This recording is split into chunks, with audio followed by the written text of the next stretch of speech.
Connection hub में आपका स्वागत है। आज हम लोग फिजिक्स के अगले टॉपिक्स को देखेंगे, यानी कि प्रकाश के परावर्तन के अगले टॉपिक्स को देखेंगे आज हम लोग, जिसमें कि है आपका क्या, अवतल दर्पण में प्रतिबिंब का निर्माण। अवतल दर्पण में प्रतिबिंब का निर्माण, यही आज का मुख्य टॉपिक्स है हमारा, और इसी के बारे में आज हम अध्ययन करेंगे। तो देखते हैं कि अवतल दर्पण में प्रतिबिंब का निर्माण होता क्या क्या है। तो पहली चीज आप याद रखिएगा, जो कि मैंने पिछली कक्षाओं में भी बताया था, कि जब प्रकाश की किरणें किसी दर्पण के समांतर आ रही होती है, यानी कि प्रधान अक्ष के समांतर आती है, तो वह दर्पण से टकराने के बाद मुख्य फोकस से लौटती है। एक केस ये हो गया। दूसरा कि यदि प्रकाश की किरण आपको वक्रता केंद्र से गुजर रही हो, वक्रता केंद्र से गुजर रही हो, तो वक्रता केंद्र से ही वह लौट जाती है। सपोज कि यह वक्रता केंद्र से आ रही है, तो वक्रता केंद्र से ही क्या होगी, लौट जाएगी, यानी कि केंद्र से गुजरने पर केंद्र से ही वापस हो जाएगी। दूसरा कंडीशन हो गया। उसके बाद मैं केस की तरफ चलूंगा, और दो कंडीशंस आप लोग याद रखिएगा कि जब वह वक्रता केंद्र से आती है तो वक्रता केंद्र से लौटती है, साथ ही साथ यदि वह आ रही हो प्रधान अक्ष के समांतर तो वह फोकस से लौटती है। और एक और केस आप याद रखिएगा कि कभी कभी एग्जाम में वो भी पूछ लेता है कि यदि प्रकाश की किरण फोकस से ही आ रही हो, कैसे आ रही हो, सपोज कि फोकस से आ रही हो तो वो कैसे लौटेगी। यदि वो फोकस से आएगी तो वो प्रधान अक्ष के समांतर होकर लौट जाएगी। इस तरीके का भी कंडीशन होता है कि यदि प्रकाश की किरण जो है कैसे आ जाए, सपोज कि यह एक दर्पण है और इसमें प्रकाश की किरण फोकस से होकर के गुजरती हुई आए, एक मिनट, ये फोकस से होकर के गुजरे तो ये क्या होगी, प्रधान अक्ष के समांतर होकर के लौट जाएगी। यह कंडीशन, ये तीन कंडीशन है, तीनों कंडीशन को याद रखिएगा। पहला क्या है कि जब वो समांतर आती है, प्रधान अक्ष के समांतर आती है तो फोकस से लौटती है। जब वक्रता केंद्र से आती है तो वक्रता केंद्र से लौटती है। तीसरा क्या है कि जब फोकस से आती है तो समांतर होकर के प्रधान अक्ष के समांतर होकर के वापस लौट जाती है। अब इन तीनों कंडीशंस के बाद अब हम चलते हैं प्रतिबिंब के निर्माण में। यह तो था कि कैसे लौटती है, प्रकाश की किरण लौटती कैसे है। अब इसी लौटने के आधार पर, टकरा करके वापस जाने के आधार पर ही हम प्रतिबिंब के निर्माण को देखेंगे। तो आज हम लोग अवतल दर्पण में देख रहे हैं कि प्रतिबिंब का निर्माण क्या होता है।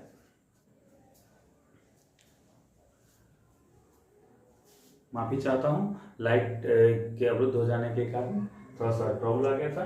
चलिए अब हम पुनः देखते हैं कि कैसे देखेंगे अवतल दर्पण में प्रतिबिंब का निर्माण। इसके लिए कुल 6 केसेस होते हैं, कुल 6 केस को हम देखेंगे बारी बारी से एक एक करके, कि प्रतिबिंब को हम कहाँ रखें वस्तु को, तो मेरा प्रतिबिंब कहाँ बनेगा। तो देखिए कि माना कि mn हमारा क्या है, एक अवतल दर्पण है। अवतल दर्पण में जब हम वस्तु को अनंत पर रखते हैं, कहीं भी रखें, तो जब यह प्रधान अक्ष के समांतर आएगी किरण, तो उससे क्या होगी, टकरा करके कहां लौटेगी, फोकस से लौटेगी।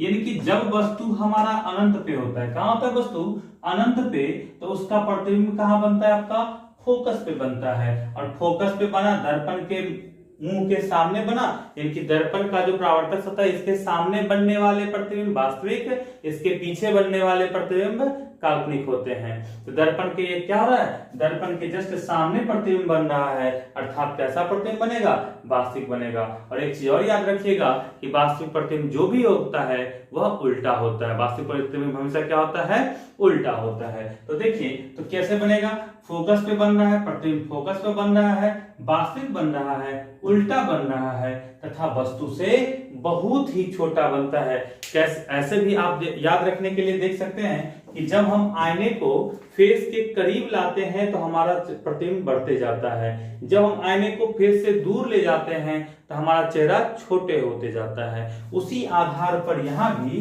कि जब अनंत से आ रहा है, वस्तु अनंत पे है, तो प्रतिबिंब क्या बनेगा, बहुत ही छोटा बनेगा। जैसे जैसे इसके समीप बढ़ते जाएंगे प्रतिबिंब का आकार क्या होगा, बड़ा होते जाएगा। तो केस फर्स्ट क्या था, जब वस्तु अनंत पर हो, तो अनंत पर हो तो प्रतिबिंब कहां पर बनता है, फोकस पर। अनंत पर फोकस पर, अनंत पर वस्तु तो फोकस पर कैसे, प्रतिबिंब कैसा बनता है, वास्तविक बनता है, उल्टा बनता है, वस्तु से बहुत ही छोटा बनता है।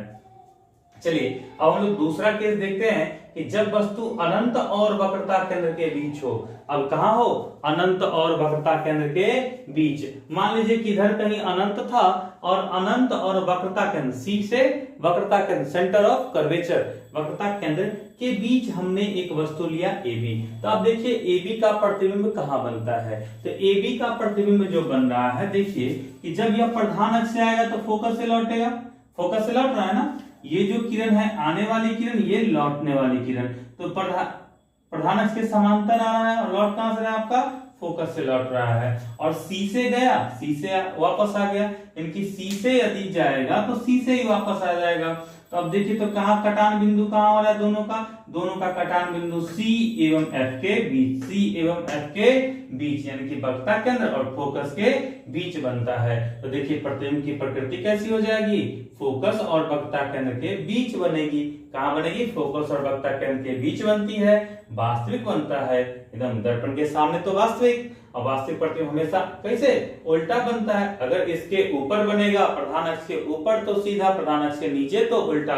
तो प्रधान अक्ष के नीचे बनता है इसलिए उल्टा बनता है, और वस्तु से छोटा बनता है। वस्तु से कैसा बनता है? छोटा बनता है। तो दूसरा केस हम क्या देखें? अनंत और वक्रता केंद्र के बीच जब हम वस्तु को रखते हैं तो उसका प्रतिबिंब कहाँ बनता है? वक्रता केंद्र और फोकस के बीच बनता है, उल्टा बनता है, छोटा बनता है, वास्तविक बनता है।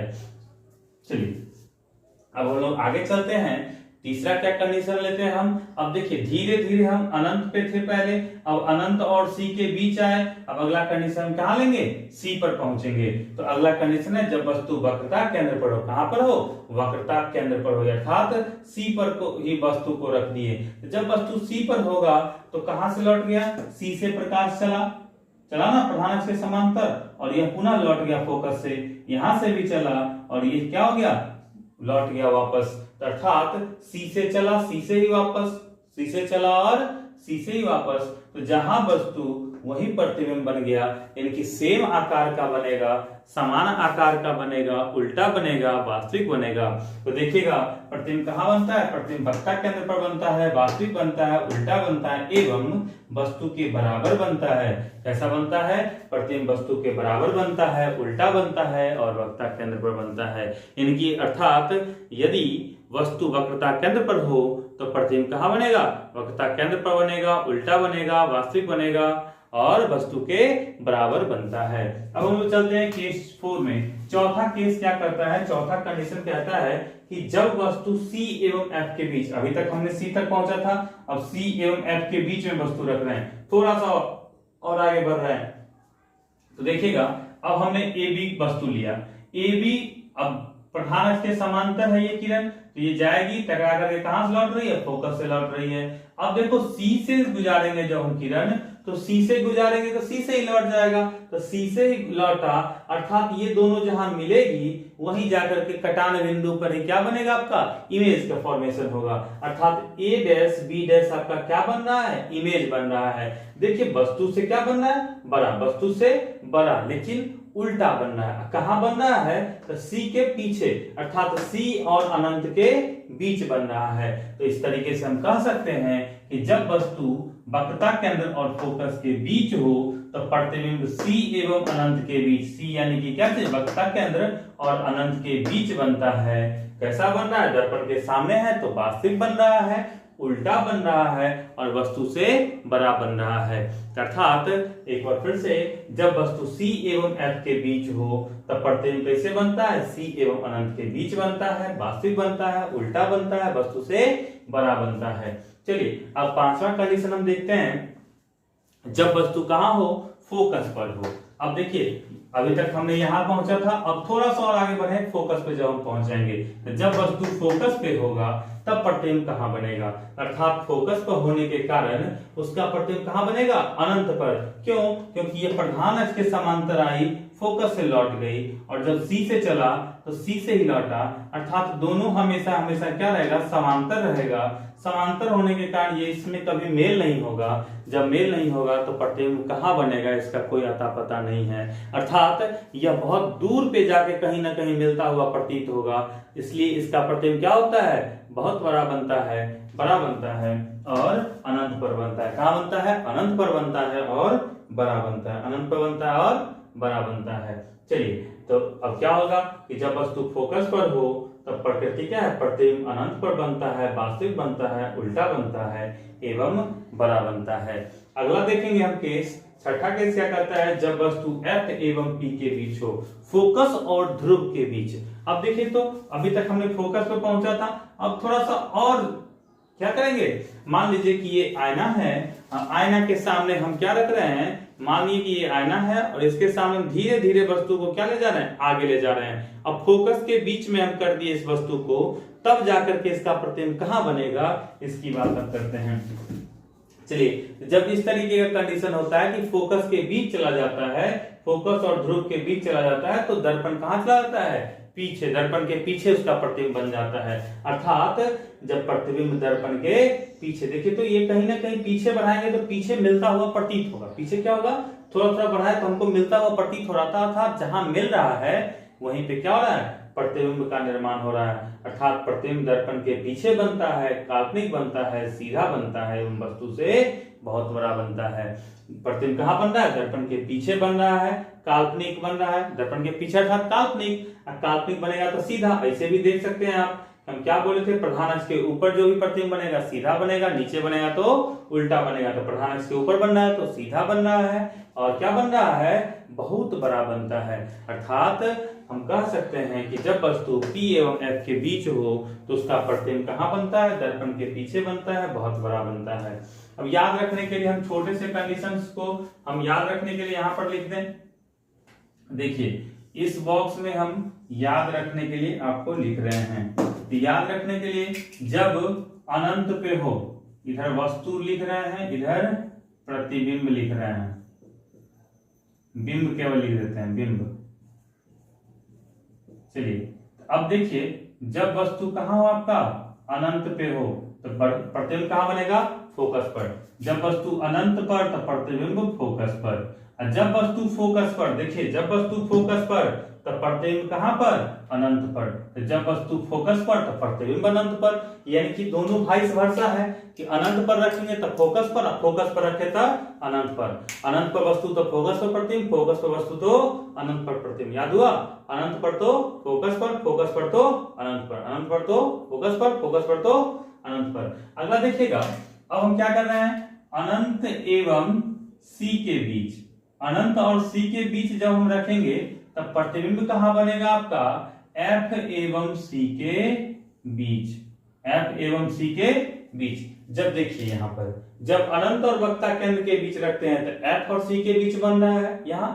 अब देखिए, जब F और C के बीच हम यहाँ रख रहे हैं वस्तु, तो प्रतिबिंब कहां बन रहा है? अनंत C के बीच। तो बस यही याद रखना है, अनंत C के बीच तो F C के बीच, अनंत C के बीच तो F C के बीच, F C के बीच तो अनंत C के बीच। अर्थात जब वस्तु अनंत और C के बीच होगा तो प्रतिबिंब F और C के बीच बनेगा। जब वस्तु F और C के बीच होगा तो प्रतिबिंब अनंत और C के बीच बनेगा। इस तरीके से आप याद कर लीजिएगा। अगला क्या है?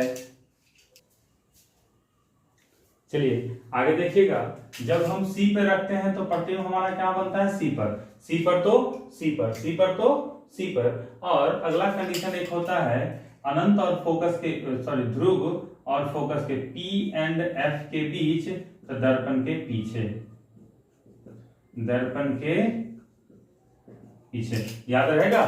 अनंत पर तो F पर, F पर तो अनंत पर, अनंत C तो FC, FC तो अनंत C, C पर तो C पर, P और F के बीच तो दर्पण के पीछे। यही 6 कंडीशन है। आज के लिए रखते हैं इतना ही, क्योंकि लाइट बार बार ड्रॉप हो रहा है, कट रहा है, इसलिए आज के लिए इतना ही रखते हैं। बाकी हम अगले कक्षा में देखेंगे अवतल दर्पण के उपयोग के बारे में, उत्तल दर्पण के बारे में, उत्तल दर्पण में प्रतिबिंब का निर्माण, और फिर उत्तल दर्पण के उपयोग के बारे में। क्योंकि उपयोग जो है सो आपसे हर एग्जाम में पूछता है, बार बार उपयोग के बारे में पूछते रहता है, इसलिए आप क्या कीजिएगा, उसको अच्छे से देखिएगा। और इसमें से भी पूछ देता है कि कोई भी केस दे देगा कि जब वस्तु अनंत और वक्ता केंद्र के बीच हो तो प्रतिबिंब के निर्माण का सचित्र वर्णन करें। तो आप इस तरीके से आपको करना है। तो आप एक बार स्क्रीनशॉट ले लें इसका, उसके बाद हम चलिए। तो आज के लिए रखते हैं इतना ही। बहुत बहुत धन्यवाद, और उम्मीद करते हैं कि आपको समझ आया होगा और यदि समझ नहीं आता है तो जरूर कमेंट करें और अपने दोस्तों तक शेयर करना ना भूलें। लाइक करें, शेयर करें और सब्सक्राइब करना ना भूलें। बहुत बहुत धन्यवाद।